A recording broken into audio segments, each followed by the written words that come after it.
وردګو کې د چاکشونو ماشومانو عملیات په وړیا ډول ترسره کیږي. چې د دې ویډیو کې ګورئ چینل سره سبسکرایب کړئ.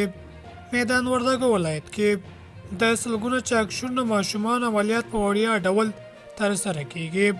دغه ولایت روغتیايي مسؤلین وایي په شخصي روغتونونو کې به دغه ډول عملیات له 50,000 افغانیو زیات لګښت راځي چې دغه ولایت اوسېدونکي توان نه لري او په همدې موخه دوی ته وړیا خدمات پیل کړي دي. ناروغانو کورنۍ ډاکټرانو دې لورمنۍ ته ډېر خوښ دي او وایي د خپلو ماشومانو فري شونډو ته زورېدلي او په ټوله کې ځان کم ګاڼه.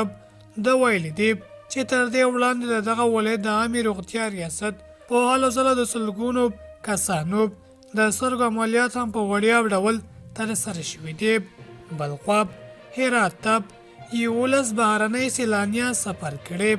د هرات د اطلاعات او کلتور ریاست مسؤلینو یاد ولایت ته له ارجنټاین، چیلي، هسپانیې او المانیې هېوادونو څخه د 11 بهرنیو سیلانیانو د سفر خبر ورکړی دی.